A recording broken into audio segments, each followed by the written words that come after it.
Thank you, Krishan, for the recording. Welcome to the VSM Practitioner Series, as we call them, 2025. The purpose of these webinars is to bring people who actually work with the viable system model together to share experiences and to learn from each other.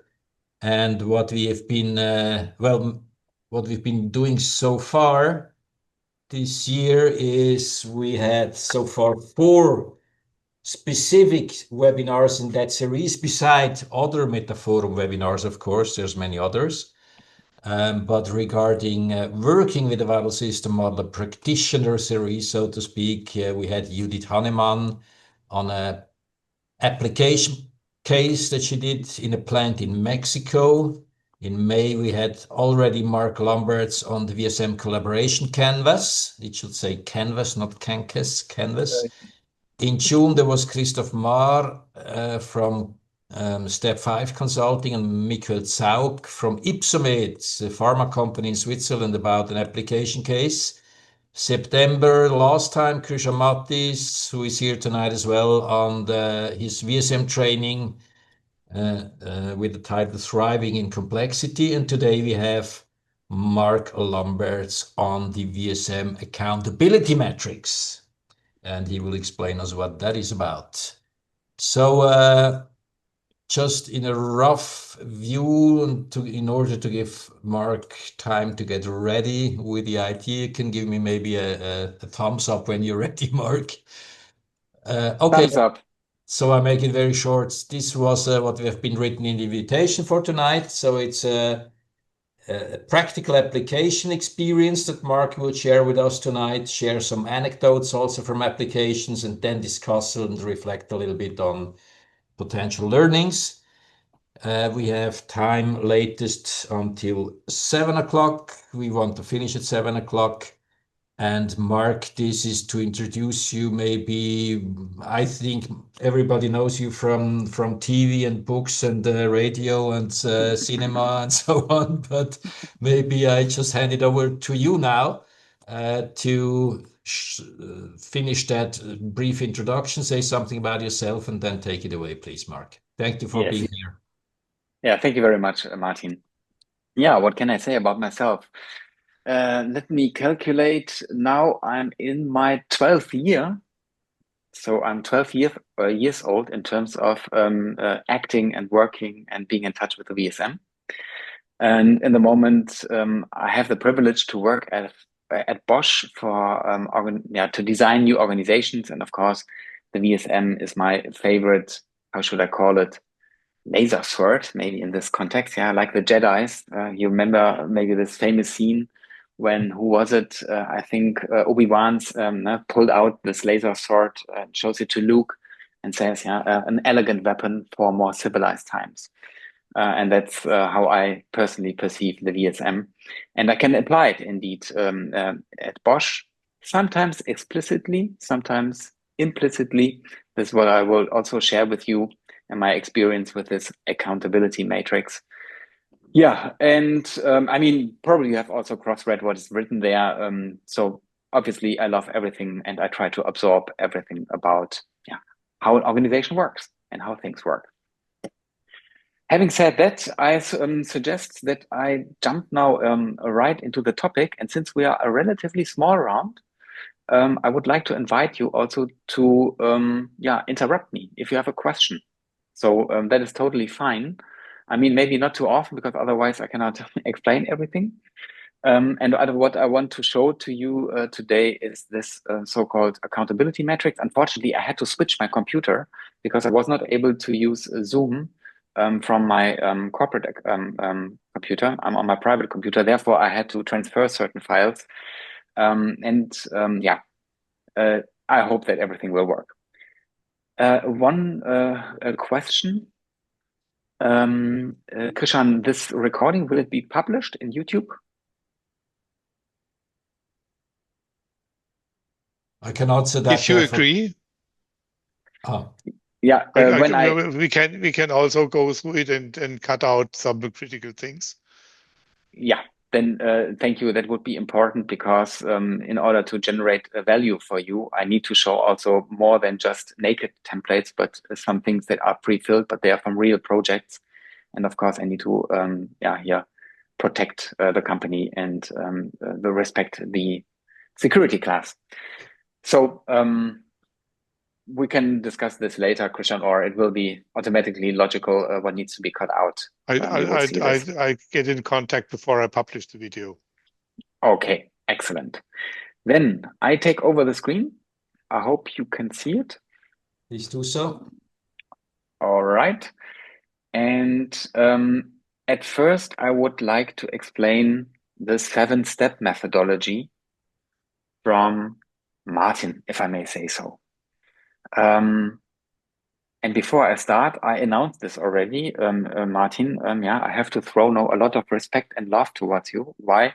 Because I think the way how the 7 steps work are a wonderful entanglement of this sometimes overwhelming complexity of the VSM, at least for certain people, when they see it for the first time. Maybe you know this also from your personal experience. People say, "Oh, that looks so complex," and like a, I don't know, diagram of a, I don't know, a circuit, a chip, or something like that. And I think what Martin did is he took this, for me, super beautiful and not complex at all visualization, and somehow created a linear experience, but never losing the notion, of course, it's about the wholeness, it's about the interconnectedness, and not falling into the trap of reductionism. So sorry, Martin, I had to say this once in a recording. So I really, really like it. It's a very, very elegant way. And maybe let me briefly explain to you how it works and what's the background, because then I can better explain how this accountability matrix and this kind of tool comes now into the context. What are the 7 steps in a nutshell? At first, like you are used in thinking about the VSM or thinking in the VSM, you need to understand what are actually my operative units, my system ones, and therefore you have to determine in the end of the day your primary steering dimension. Because when you are thinking about what is actually the taxonomy, the logic, the segmentation logic of my operative units, you are automatically thinking about how do I want to structure my system ones and how do I want to steer them. So that is the one thing that you do. And of course, you always need to locate the system that you're working with in the higher context, in the recursion context. So you have to define your system in focus. And by the way, what I also like in the logic, that always your starting point is of your system in focus is called R0. This is recursion level 0. This is very elegant in my opinion, because that allows you also to think about higher recursions and addressing them but just by the number, R+1, R+2, or also referring to the recursions levels that are contained, are part of your system in focus by R-1, R-3, and so on. So this is a very nice way to create clarity about the recursion level. And of course, in this step, then you define how you want to structure it. Here's the example of Europe, and Europe is sliced into its regional entities, the countries, for instance, or here Germany, our system focus is then structured regionally into the different states that we have in Germany, like Bavaria and so on. And you can, of course, decide also for other steering dimensions or taxonomies for your system ones. You can slice it or segment them according to customer needs, technologies, or any other aspect that you can think of, basically. And this is already always a very interesting discussion with the customers, because now you finally have to decide if we want to be a market-oriented organization. You need to understand what are actually the key buying criteria of my customers, because I want operative units connected to a market that fulfill then in the best way the purpose and excite customers. And of course, you need also to consider in this step the strategic dimension. That means you want to balance on the one hand the customer perspective and strategy to define it. Next step, Then you have defined something, and then suddenly you start to really break down your operative units. And I experienced this at Bosch. I was supporting the largest division that we have within the mobility sector. And suddenly we had 16 operative units. And now imagine you want to bring 16 different managers to the table, plus some senior management, and you want to discuss a decision that affects everyone. Yeah, good luck to find a good decision with 16 people in a short amount of time. And this is always critical in business. Yeah? We cannot sit down and drink a tea. Yeah? We have to decide in 10 minutes. And then the second step is a nice hygiene factor in my perspective, because we want to then challenge the structure that we have created and ask the question, is it manageable? And does it make sense to flatten it? In order to do so, again, very elegant move, we compare, according to Ashby, the vertical variety with the horizontal variety. And then we need to understand, okay, maybe we can govern and steer a system with 16 system ones. If, for instance, our vertical variety matches the vertical variety of the operative systems. And the cool thing is, it's a very pragmatic step. You can read it in Martin's book, how it works in detail. In the end, it's an evaluation where you can use a lot of common sense and the wisdom of a group in order to find out, can we really do this? Or maybe we should flatten it. Maybe we need an extra layer, need an extra recursion level to narrow it down, or maybe merge certain system ones to bring it down. And in my case, 16 was the first result. And then after a second iteration, we nailed it down to 12 operative units. And that was then at least better than the first solution. Not ideal, but that meant then also, of course, consequently, that we have to take care of the vertical variety in order to provide cohesion and make it manageable, keep it manageable. And then comes one step that I really, really admire, and that is the key topic also of my talk today. The question, so nice, we know now what are our operative units. We have, we are confident that they are manageable. Now, what are the success critical tasks to be a viable system? And the clue is here that you find the right level of granularity and that you really describe activities, that you don't fall into the trap of thinking in departments like we need HR, we need controlling and so on, but you think in, okay, we need to care about people. Yeah? We need to develop and hire people, for instance, and this is an activity, or we need an operative management to ensure that we deliver value for our customers and that we get our bills paid, that we can pay our bills. And usually you use here between 20 to 30 tasks maximum. And you need to be aware of the fact that these tasks are usually things that needs always to be maintained.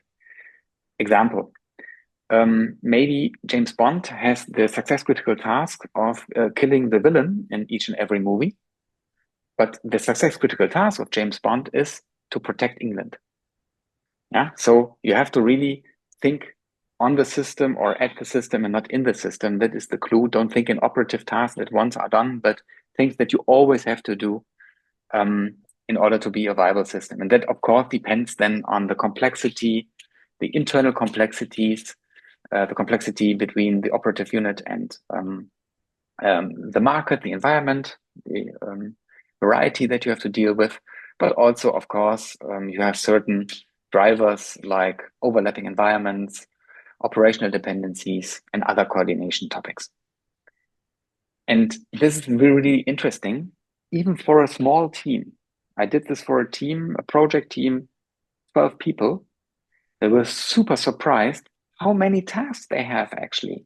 What needs to be done besides delivering certain artifacts to their stakeholders in order to fulfill the purpose of the project. They need operative controlling, all the strategic topics, communication tasks in the project.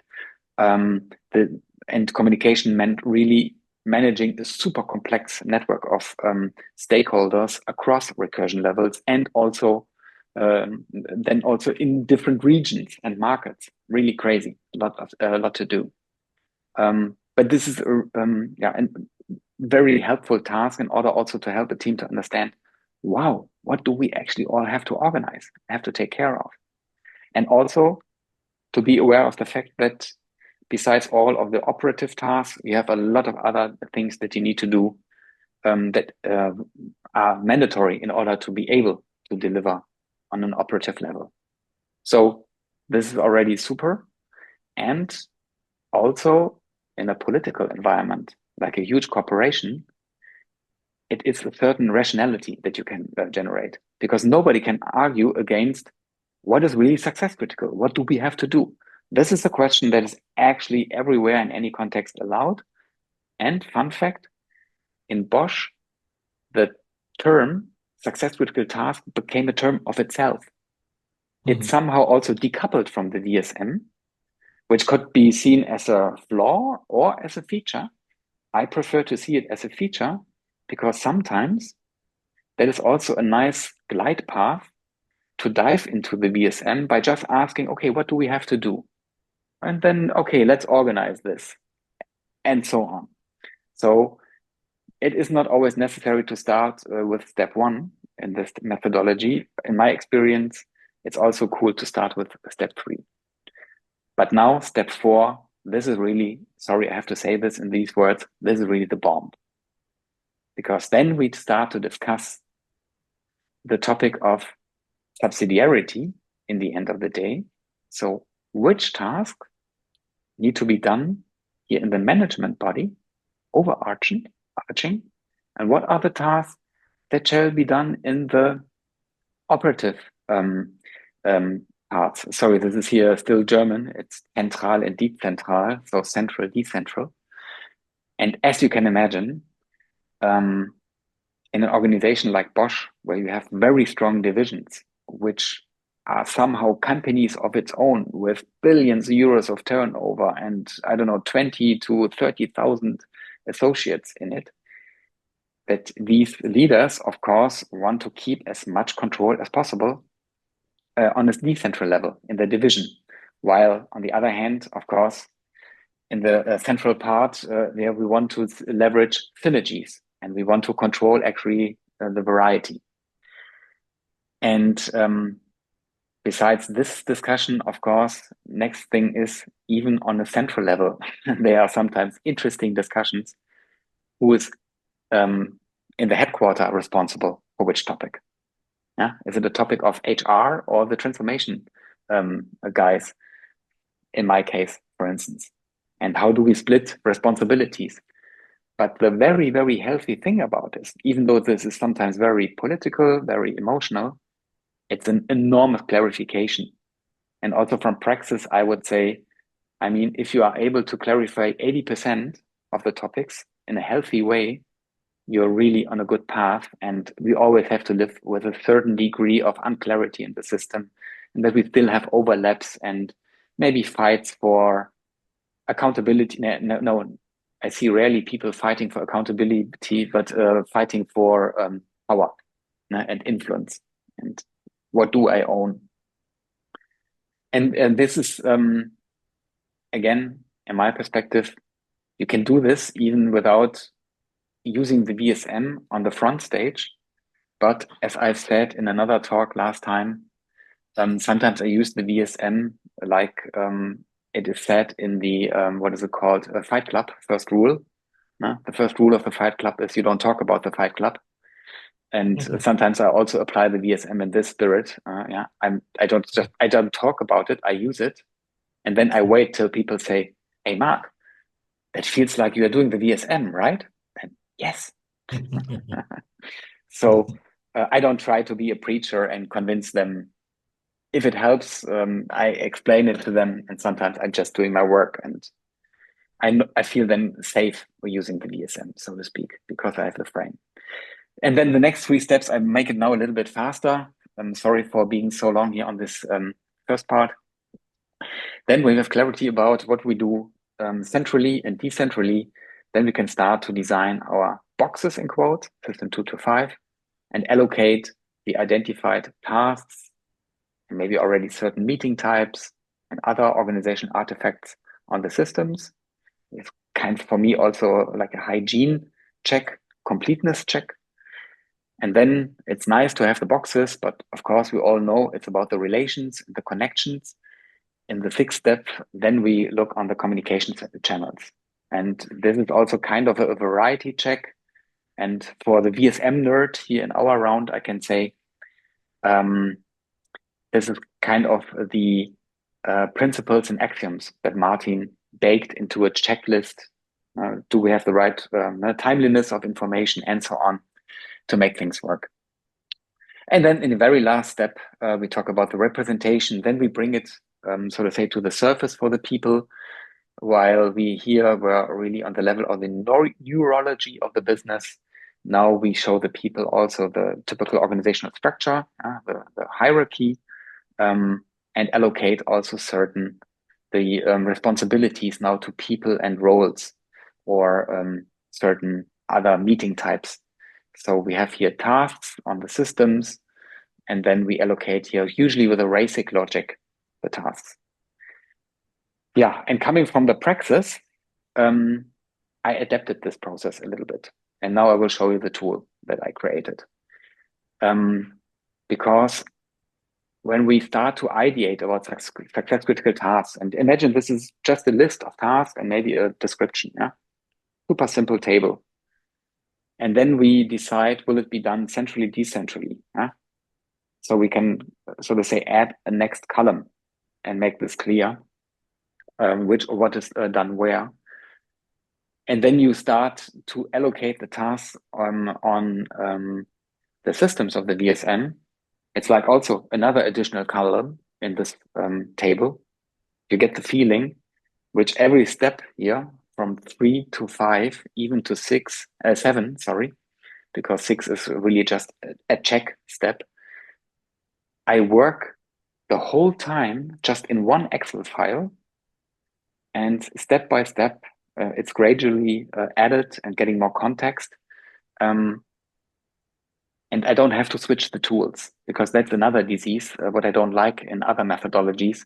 Yeah, sometimes you need to work then in Miro or Miro, then you work in PowerPoint, then you work in Word, then you work in Excel, and it's somehow fragmented. And this accountability matrix, in my experience, provides you always the overview, a certain frame and stability. This is what I really, really like about it. Last sentence before I finally show you how it looks like at first in an empty template. Also, coming from practice, you see here, usually you combine the steps. You don't split them really, but you do this more or less in one strike. So step 1 and 2 can be combined, 3 and 4, 5 and 6, and only 7 is really something, yeah, an animal of its own that you do in a separate step. But usually you can do these things together.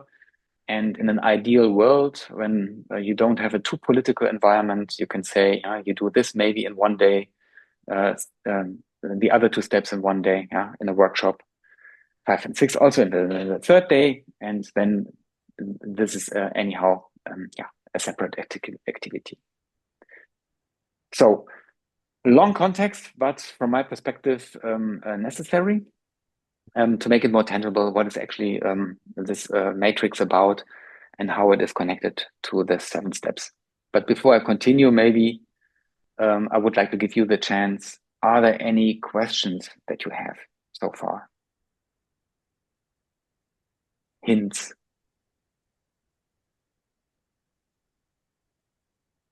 You can be also totally excited. This is also allowed. I'm excited. Good. Thank you, Arseni. Okay, I do the famous countdown.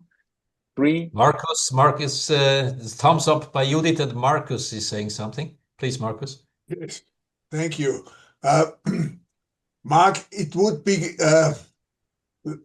very useful if you could show practical examples of these different steps. For example, the variety balancing VH and VV. Could you show examples?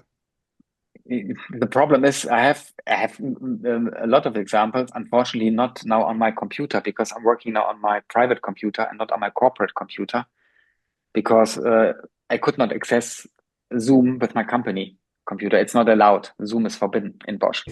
If you find a time at the end, I can show one example about that specific case if you like. Yeah. Very good. Yeah, it's a super simple template. It's just one slide, more or less. That is already enough to evaluate this vertical versus horizontal variety. Maybe in one sentence to make it, to provide a bit of information. I like the example that you use, Martin, always with a family. Yeah, when we have a family and there are kids, of course, a 3-year-old needs another level of attention and, so to say, a little variety vampire compared maybe to a grown-up child, which is already independent, making its money, living on its own. And so you compare, so to say, the heterogeneity and complexity of your operative units, of your kids in quotes, with your ability to parent them. Naja, nicht alles, was klingt, ist ein Vergleich. But I hope, I hope that works. Sorry for the German sentence. All right, then, also this is now not important. I show you now the next thing. Is the screen still shared or? Yeah, you're sharing. Okay, good. Then I zoom, oops, sorry, what is this? Yeah, I zoom out. At first, imagine, this is not really beautiful, but still hopefully helpful as a first impression. In the end of the day, it's only, again, a list of success critical tasks that you collect here in this column. And you can, of course, describe them a little bit.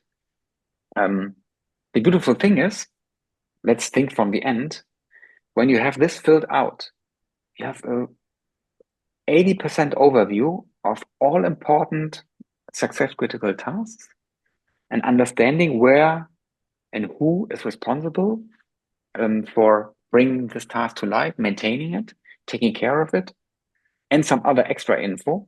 And you can hang it on the wall. And I mean, compare this, yeah?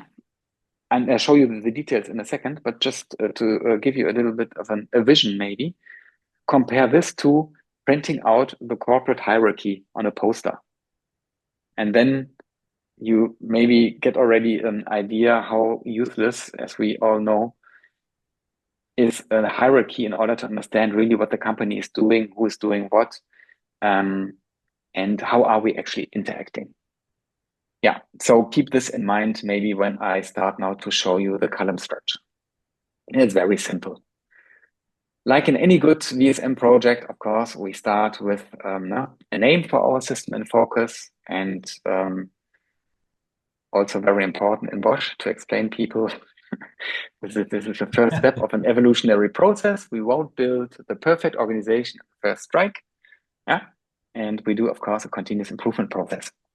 And we need to be brave enough to also live with certain gaps and don't overthink things, but say there comes always the point in life where we have to stop with a concept, try it out, because life is a wonderful feedback giving instance.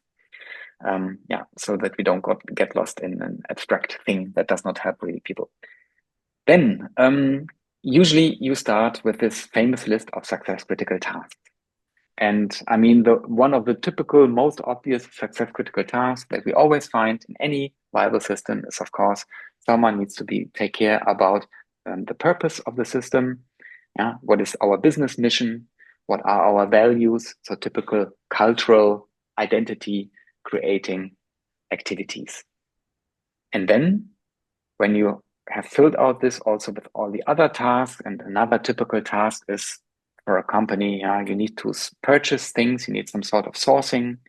You have always activities related to humans in the organization, developing them.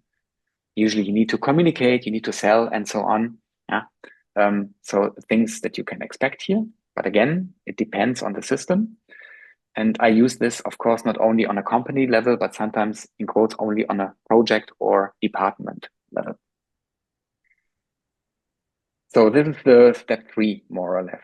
You describe a task. Step 4 is then we start now to decompose this task and think about what should be done now on a system and focus level or 0. What is here the contribution to bring this task to life? And what is then the distinction for the lower recursion level, and also for the here for the higher recursion level? And you see this is coming here from a Bosch perspective, because I'm living from a Bosch perspective 1 recursion level lower, or the group is, from my perspective, 1 recursion level higher. That's why R+1 RB Robert Bosch is written here. And like I said before, this is such a fruitful, wonderful discussion. Really, who's now doing what? Example. Let's get back here to this topic of System 5, and something about norms and policies and business mission and so on. Then my sector has, of course, a certain purpose to bring the software-defined mobility to life and other typical statements. But this must be, of course, aligned with the values and the framing of Robert Bosch, invented for life, is the slogan on the highest level. And of course, we can then need to take care that we also then connect this aspect in a nice way, but also then for the divisions in our construct on R-0 here, we need then also to clarify, okay, you can have your own local identity, but of course, please aligned with the overarching identity from my business sector, the mobility part. Yeah. Sometimes you are lucky, and this is a super easy step. When the mobility company was created, of course, that was a little bit more complex. I see you smiling, Martin. You remember the famous, yeah, the congruence workshops was it called? It was actually a nice phase, but it was tough discussions. Yes. Yeah. But like you said, I think the colleagues from Barrels, now we bring the system to talking. Wir bringen das System zum Sprechen. Suddenly, things that people never discussed, that were never clear, were brought on the table. And of course, that was not always very nice. But hey, we need to clarify it. So what is the alternative? Ignoring it? No. So let's go through it. And again, coming from the praxis, don't expect that you can resolve every conflict that maybe was somehow hidden in the organization for 30 years and slowly smoking a little fire. You cannot solve, of course, every problem with this exercise. But that is, again, super powerful. Maybe we could add here, Mark, that having that discussion, having that struggle about central, decentral, relative autonomy, designing freedom, actually, that's what it's about, right? Where is the end of our freedom and where does cohesion start? The sign that discussion is taking place is actually a very good sign for a company, right? Yeah. Exactly. And more importantly, it needs to become actually a regular exercise, not only one that we do once. I mean, of course, we want to have a certain degree of stability, but as we can see, the disruptions in the automotive industry and what is happening in China and so on, the keyword is here, China speed. And we always need to challenge ourselves. Do our operative units have enough variety to cope with the complexities and demands of the customers and the markets? Yeah. This needs always to be reviewed. However, of course, we prefer, of course, stability, but this is not our choice. So this is more or less step 3 and 4. And now we zoom a little bit forward to step 5. And here you see the next column, actually, that you start to allocate your systems, your tasks, and map them on the systems.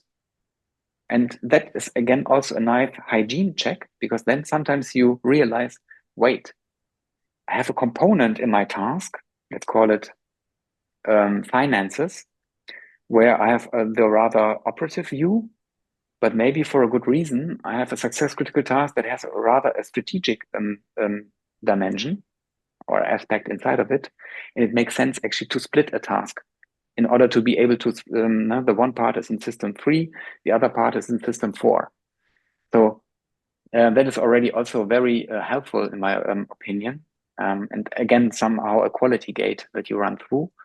And what is then later cool, of course, you can then filter tasks and say, okay, now show me only the task of system 4. I mean, here's everything empty. And then, yeah, you can create focus. The next nice thing about this is also to look at the number of the tasks per system. And I think you can also find here easily if something is dysfunctional, if you are, for instance, on a very low recursion level, when you have only system 4 tasks or too many, and barely any operative tasks or coordination system 2 or 3-star, then I would be very skeptical, because then I have the feeling these guys are lacking of a strategy on this level, and they have not enough framing from the higher recursion levels. So they somehow desperately are busy with system 4 tasks, but they're not able to deliver. Not that this is always the case, but it's for me an interesting indicator. The other way around, the higher I am in the recursion level, the more tasks I usually find on system 4, which makes actually sense for a huge corporate. So this is again also something where I do sort of a health check. I just count them and I look on the proportions. And honestly, this is a gut feeling. I cannot really explain this, but I would say on a very high recursion level, it's okay to have 60% system 4 tasks. On the other way around, when I'm really close to the market and the customer, I want to have more coordination system 3 related topics and not too much about system 4. But again, this is a personal heuristic, and it, of course, the devil is in the details. Now, what do we have already? We have step 3, the success critical task. We have the central decentral question discussed, and we have at least started to design our system 2 to 5 by allocating the tasks. Now comes the next thing, and you see this already. Since I am obsessed with data, I think it can be very helpful to at least try to reflect on a task. How can I measure it? Because I learned once from an executive a wonderful phrase that I hopefully also say more in the future. And that is, when always, if somebody comes to you with a super idea and a huge corporation, you should always ask, okay, nice idea. Where's the data? And in order to make really data-driven decisions or data-informed, you can think always, okay, how do I measure now for a certain task the success? Not that you are a slave to this column, please, yeah? Not always it makes sense to try to measure something, yeah? But I would at least use the opportunity to think about it.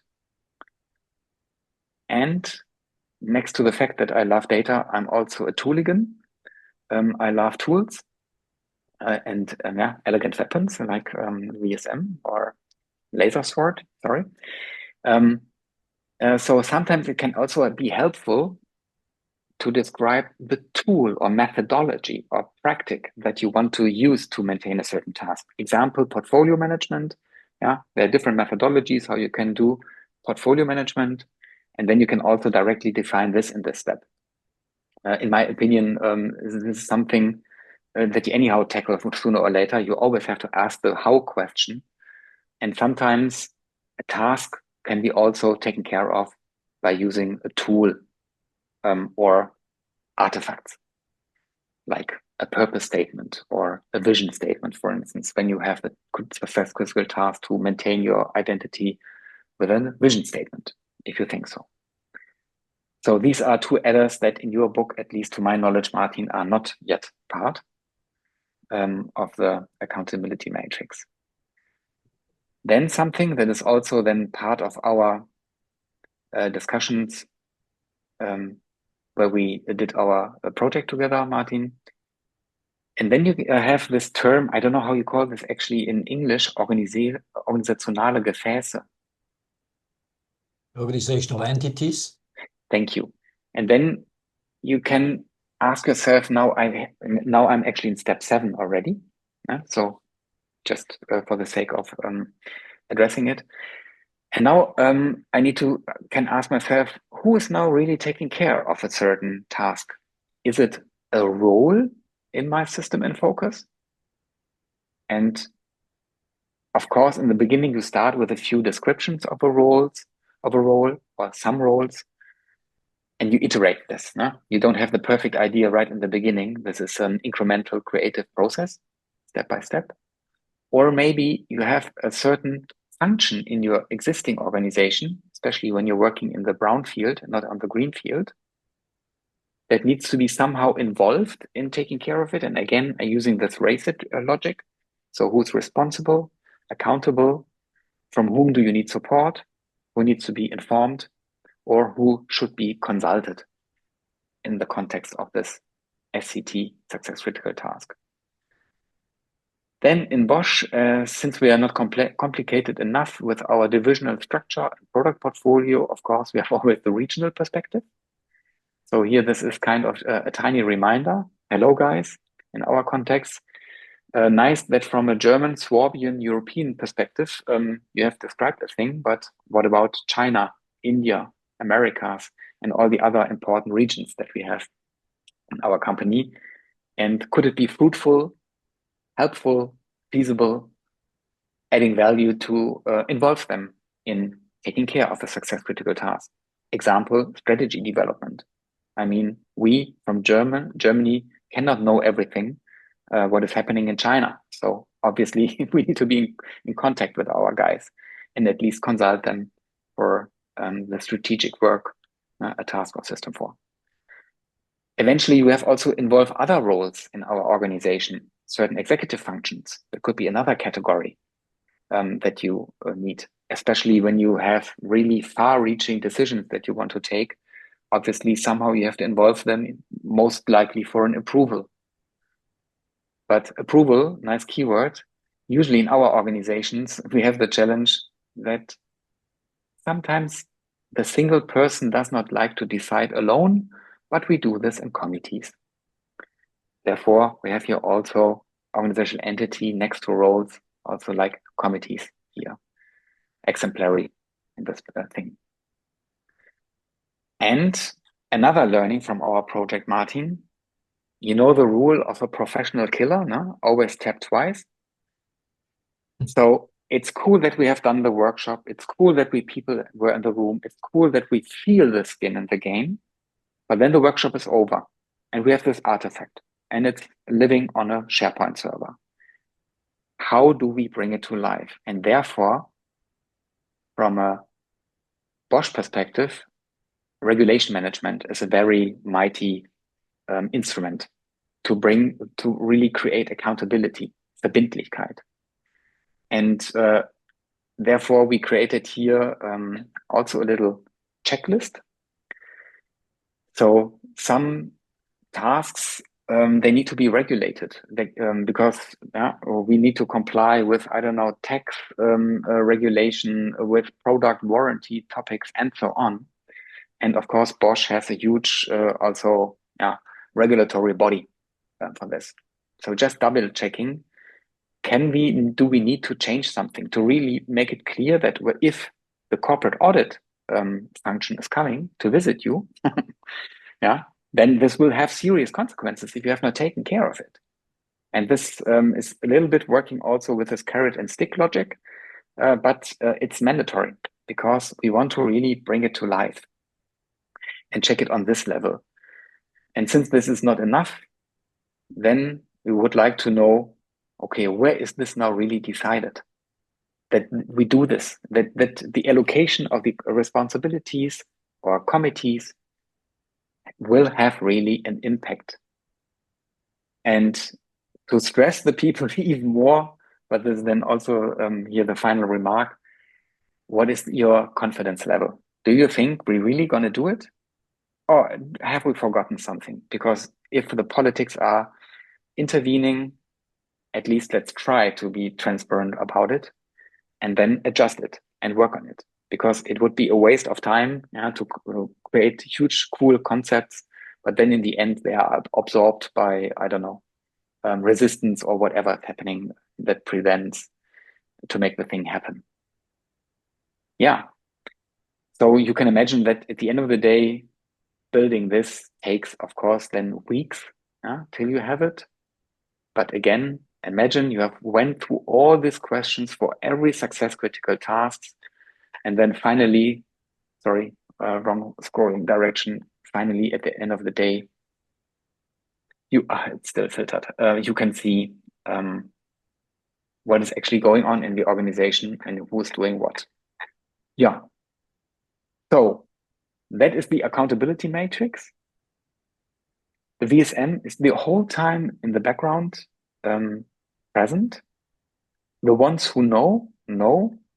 The ones who don't know just wonder why it is so concrete and no, wingy. We try to escape certain decisions. No, it forces you to define things, and you can even use it or understand it without knowing the VSM and ever having gotten an introduction.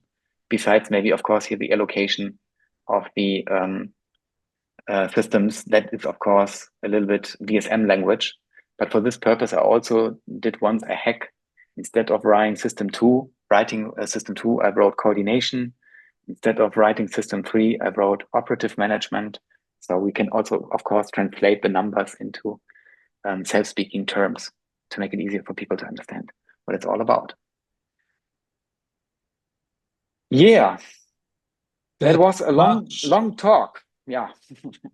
Yeah, very interesting. And I think we have a very good point. Maybe I can start with the first question, if I'm allowed to do that as the host, and then it's free for everybody else. I think we have a lot of thoughts and a lot of questions. Mark, thank you so much so far.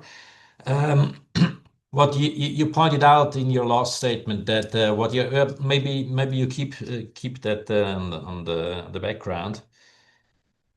You pointed out that the purpose of this in the end is to tell people without any VSM language how the organization works, who is responsible, accountable, who is contributing where, needs to be informed where, and so on one page.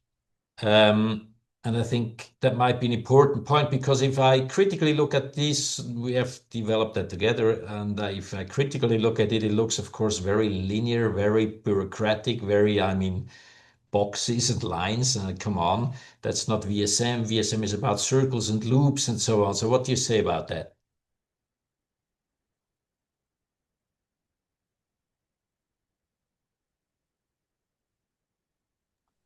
Sorry, I muted myself. Fair point, Martin. And that is indeed the danger of this approach. On the other hand, maybe the famous track, 6 million ways to die, choose one. And I mean, I'm working in a very engineering-driven organization, and therefore it has a certain appeal, and they love the clarity. And we are Germans, culture-wise. That maybe is also an aspect. Maybe in Asia, the perception would be completely different. I don't know.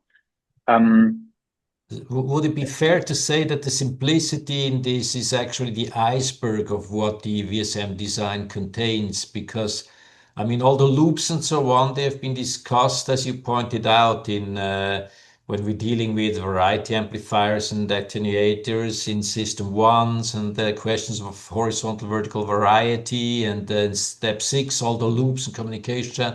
So that will be entangled here somehow, or entailed in how we build the committees and the meetings and so on, and that in the end it's just the iceberg in a linear way and understandable for everybody without VSM knowledge. Could he say it like that? Like that. And actually what I, unfortunately, since I'm not on my corporate computer and I don't have all my files, and I have hundreds of files meanwhile, can cannot show you is one trick, of course, that I do is at the end of most of the time the people, of course, know that I'm working with VSM. I mean, I'm in Bosch associated with the model, with all the pros and cons that are coming with this attribute. Afterwards, I engineer actually two views. I take the VSM, and you know what I mean, Martin? I map then all the meetings that I have here, all the committees in my system in focus on the VSM. And suddenly they see, here we do this normative work, and this is now paying into the strategy level, system 4, and then we break it down to system 3, and that's why we have the friction in the past. But now with this task and this approach and this accountability, we want to really make sure that our strategy is executed and not only living in 4. So afterwards, I show them, by the way, guys, this is what you have created. And then they have this overview. And then suddenly the VSM is not hard at all because it's very pragmatic and concrete. But I do this afterwards. A little bit like, Steve Jobs, one more thing, pulling out the iPhone from the pocket. But in the first place, icebreaker, get in contact, solve the job, and explain it when it makes sense, when they need it. And of course, implicitly, I mean, I cannot act differently. It's my spine. I will always emphasize the interactions, is the information flowing, all these variety, communication, steering related, relationship related topics. Thank you, Mark. Any thoughts, ideas? Angela is holding up her hands. It's very related with Martin's question. I would like to understand a little bit more.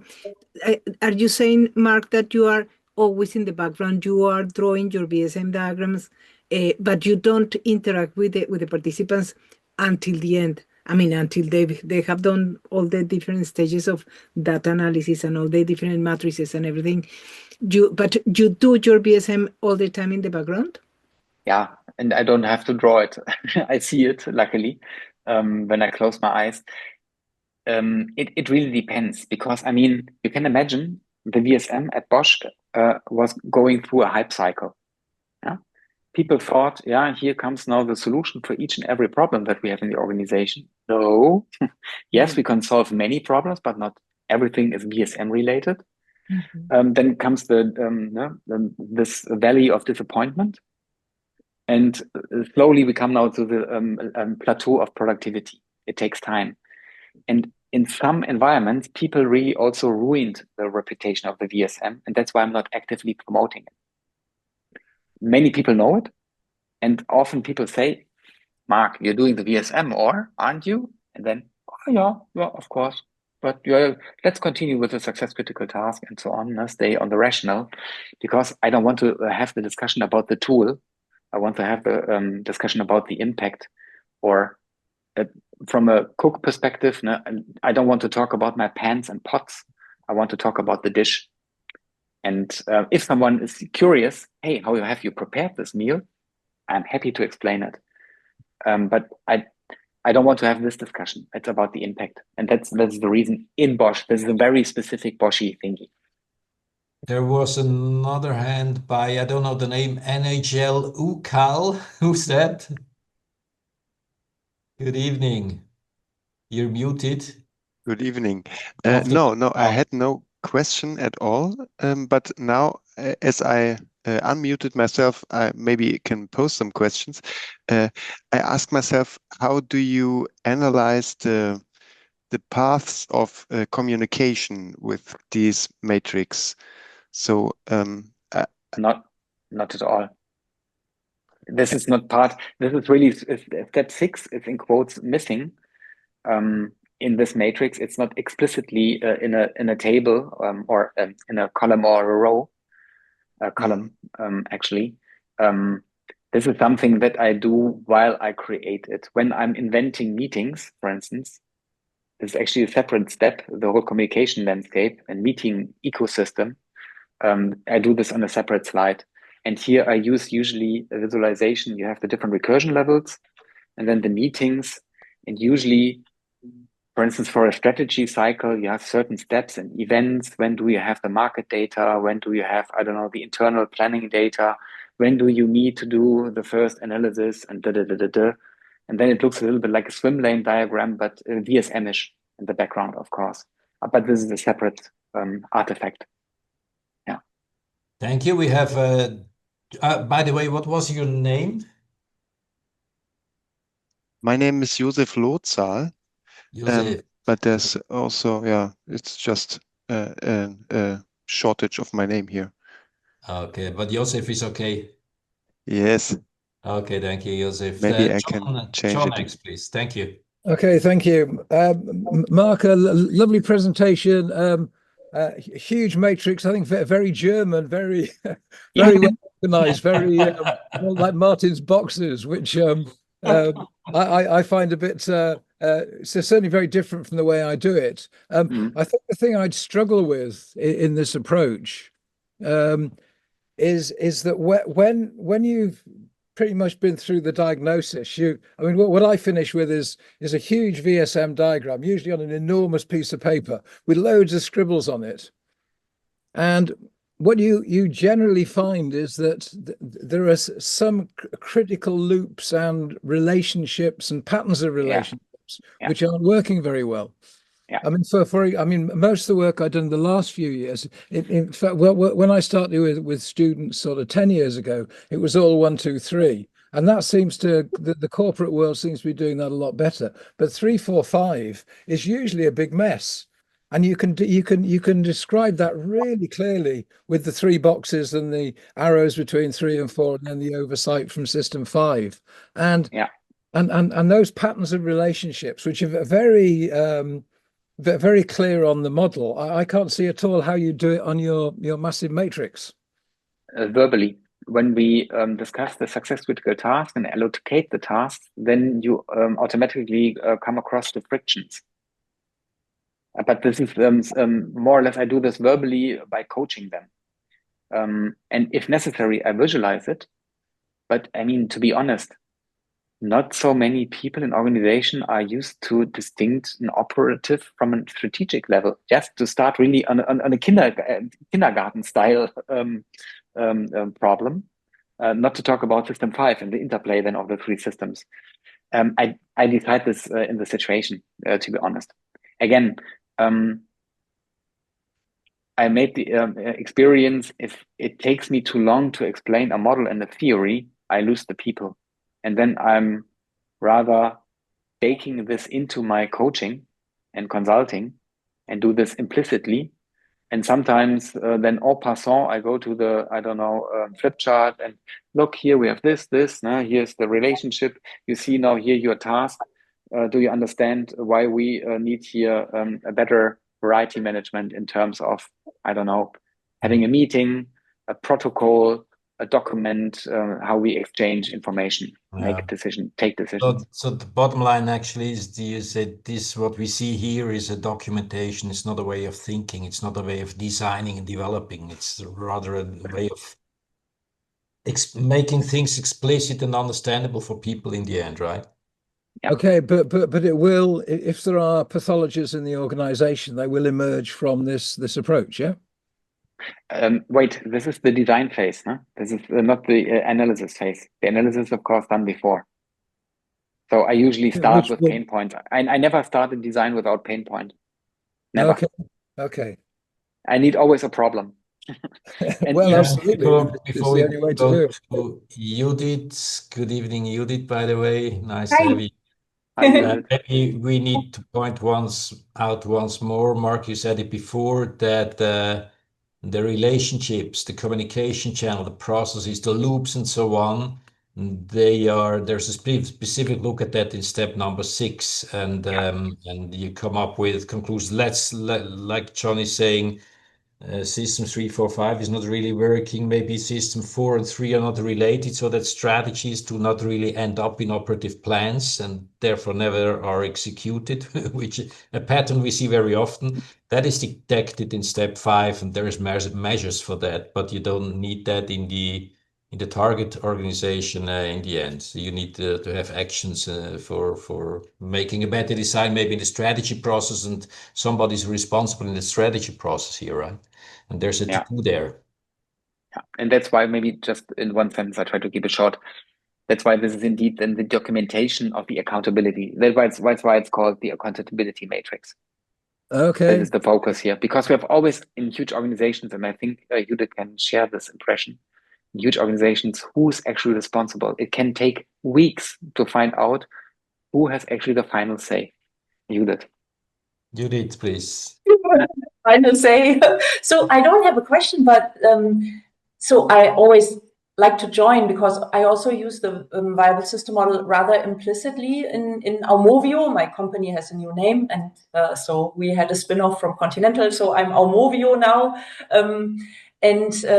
So what I really thought was, okay, this is too big for what I'm doing, but adding the system levels alone to a RASI chart was so helpful when I did it in the plant in Las Colinas.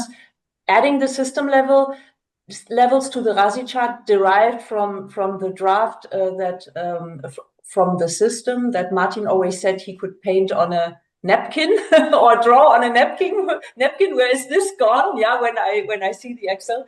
But this alone is so helpful, Mark. Just the colors in the RASI is already a big step forward to having your success critical tasks organized to your viable system model and knowing on which level to address what from a steering perspective. And so, this is impressive as always. And Mark, I just started using VSM GPT, which is crazy fascinating. And so that's really awesome. So thanks to both of you again, and very inspiring as always.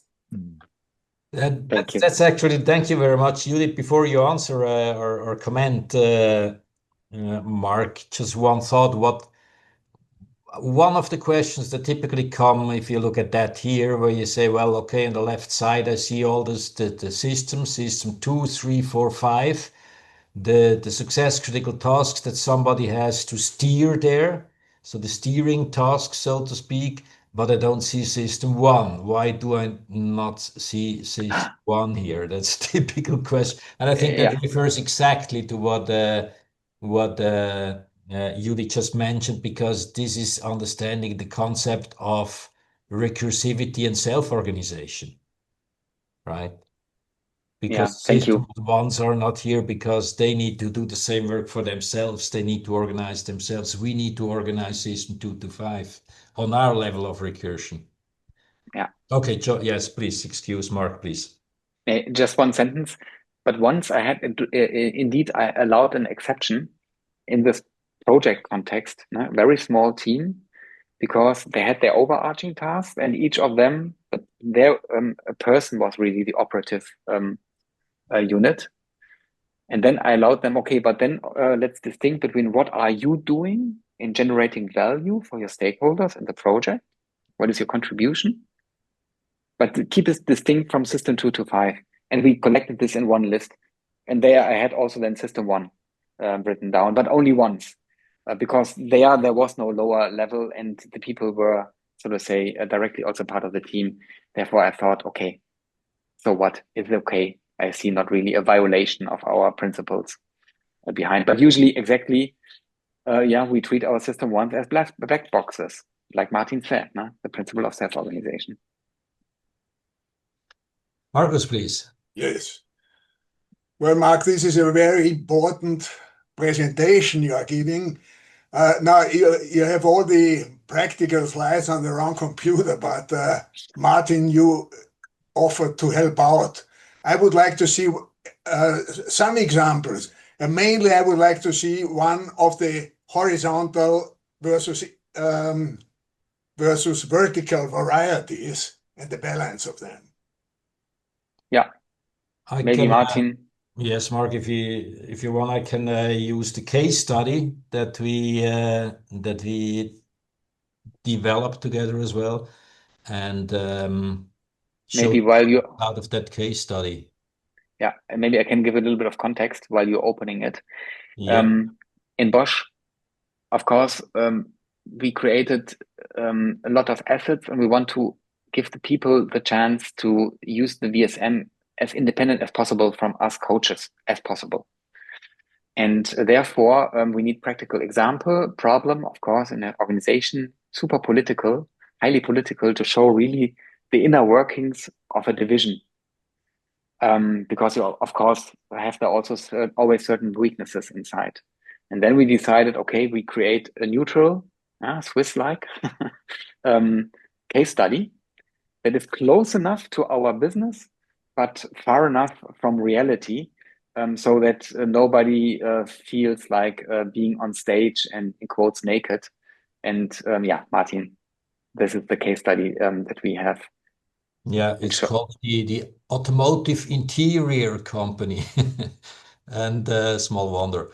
And before I show you that page, one remark. What this is about the first axiom of management by Stefan Peer, so that the sum of horizontal variety disposed to the senior management equals what the senior management can compensate through the 6 channels of vertical variety management. And that seems to be a very important question in almost every case that I have.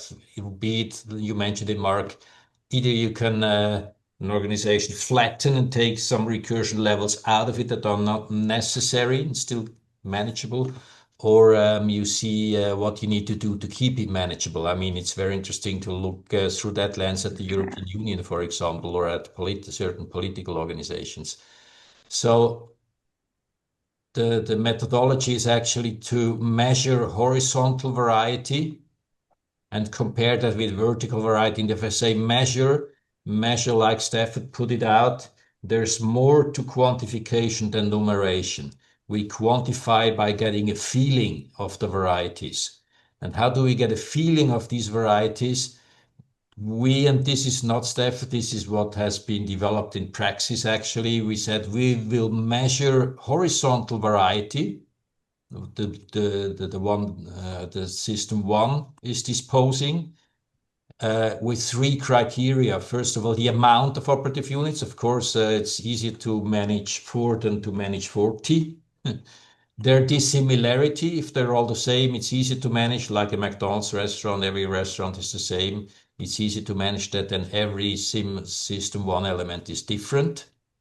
And their need for support. Mark, you mentioned it regarding the autonomy of children, for example. A 3-year-old needs more support than a 20-year-old. And however that is, you get a feeling for that. And however that is, vertical must be equally strong so that it's manageable. And we measure that by the 6 channel. I'm following Stafford's methodology from diagnosing the system. The 6 channel of vertical variety management. 2 of them are passive. They're a damping variety, so to speak. That's the overlap and the dependencies. And 4 of them are attenuating variety by having a stronger system 2, a stronger corporate intervention channel, and so on, so on, so on. You get a feeling at the end. Yes, just the last sentence. In the end, you draw a conclusion, say what can we do? Can you share the screen also? Oh, you didn't see my screen? No, sorry. And I wanted. But I do. Yeah, we see it. We see it. Yes. I see it. Okay. Maybe you not, okay. Mark. Then, okay. Then pardon for interrupting. Funny that you don't see it, huh? But I haven't used, I admitted, Zoom for quite a while on my computer. So maybe I'm blind. I don't know. All right. Then when you see it, then I'm happy. Good. Okay. So Marcus, there's actually 3 consequences. If I apply that to the European Union, if I may say so, I don't want to be a chauvinist Swiss, but if I apply that, we have huge horizontal variety, 27 operative units. That's more than typically the typical number of commands. Then they're very dissimilar. Poland and Spain are different from each other, and they need a lot of support. They are not coping with their own complexities. High horizontal variety. If I compare that with vertical system 2, rather weak. Intervention channel, not at all. Allocation channel, yes, a bit. 3-star, not very strong. And here, I mean, I'm come to the conclusion that it's out of balance. And then there are 3 possibilities. Either horizontal gets lower in that there's a Brexit, for example, less system 1 variety, or that we combine certain system 1s, which will not happen in a political organization like the EU. So that would be the merging of system 1s. And if you don't want to do that, the other possibility is to strengthen vertical variety. If you can do that fast enough, which I don't believe is the case in the European Union, then you're happy, then that's okay.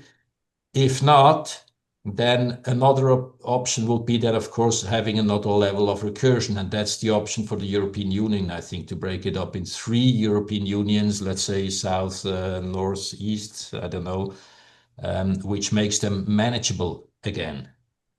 So that's the application, Marcus. Thank you. I mean, this case study, I think, has a lot of interesting points. Could you show some of that? Other points for the case study. Related to other steps of the viable system model, you mean?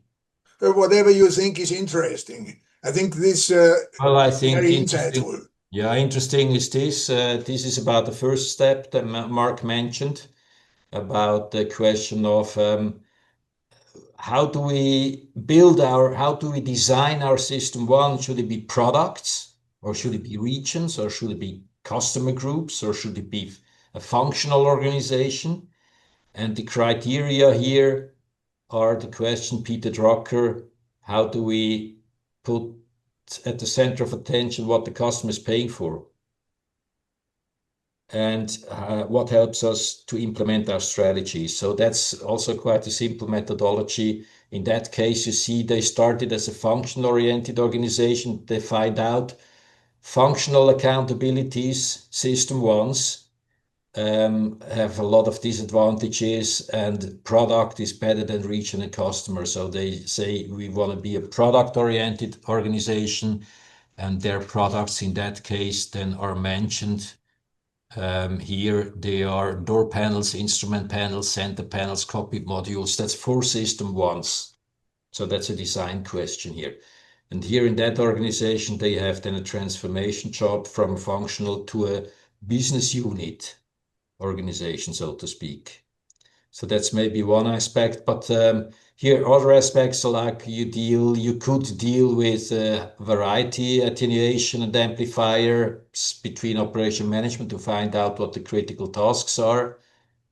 Yes, and maybe that view on sorry? Yeah, yes, step 6.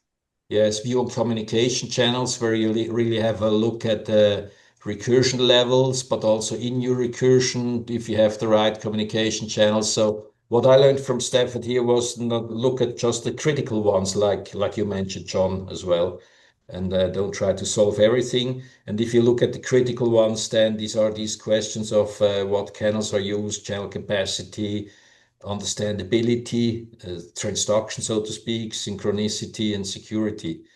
That's a way of how to do it, for example.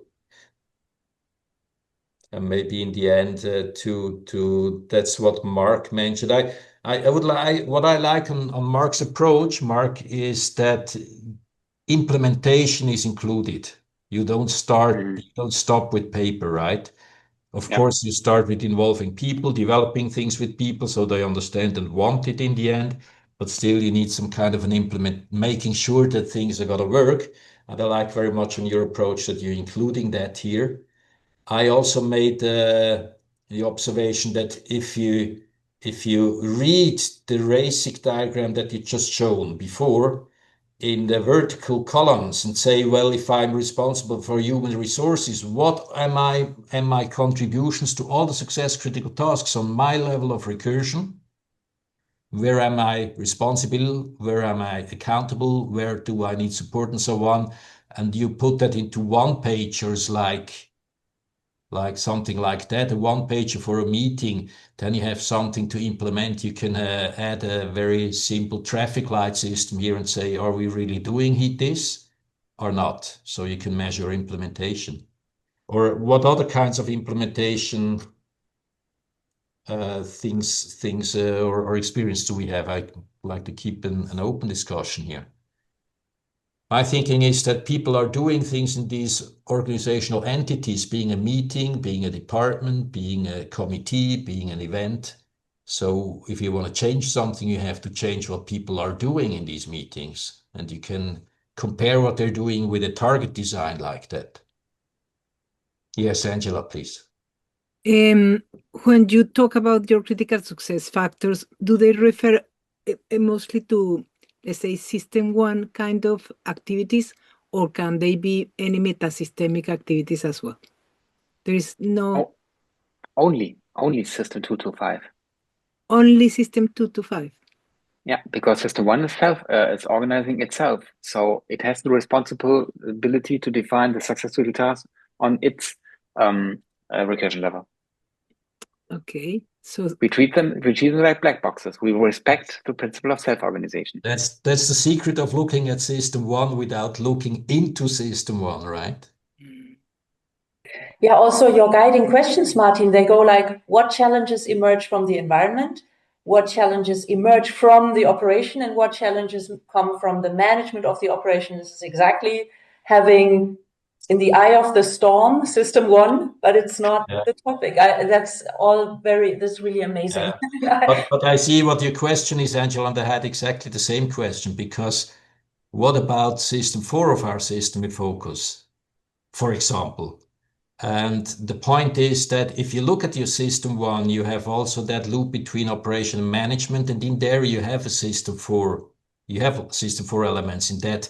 Your system 1, an important attenuator is having a strategy, and an amplifier is developing a strategy. So strategy is a success critical task if you look at system 1. And then in my step 4, when you talk about central decentral, you come to the conclusion that strategy must be done on every level, right? So you're distributing then. Yeah. But yes, I agree with Mark, it's only about system 2 to 5. And that's a mystery somehow. If I apply that also, I think, Mark, you have the same experience, and others maybe well, if you apply that, and then sometimes it's really a mystery what you get out of the discussions, and finding the right level of discussion for your system focus rather than delving into details and getting lost. Yeah. How do we steer the business and not, this working on the system, not in the system, in the truest meaning of the word. Okay, thank you. I mean, in the end, Marcus and maybe also John and John Lee and John Walker, Angela, the ones who really have thought a lot about the VSM. I mean, this goes back also to one of the other mysteries in system in the viable system application, which is the so-called chart 4. Angela and John have been discussing it. We have a small application research group where we're discussing chart 4 of Stafford Beer, because we know that he emphasized the importance of chart 4 so much. And the question is, how do you apply that actually? It's about complexity management, requisite variety of instruction of channels and so on. It's about the loops, but how do you really... What's the real potential of that beside that very simple kind of methodology that are described in these 7 steps? Marcus, do you have experience in applying chart 4? Are you talking to me? Yes, Marcus Schwanninger. Oh, yeah. Yes. No. Yeah. I'm not sure. Mm-hmm. I'm not familiar with the term. Okay. Could you say what chart 4 is? I think Angela's going to show you. She's just getting one out of it. It's in the back of diagnosing the system. Yeah, this is. Oh, sure. Yes, I have experience. We have done that in the case of in the case of the governance of a large hydric system. And so we have tried it. We had some examples, but for us, it did not really turn out as a very valuable instrument of managing. So there's room for research, I think, huh? Yes. Yeah. Excuse me?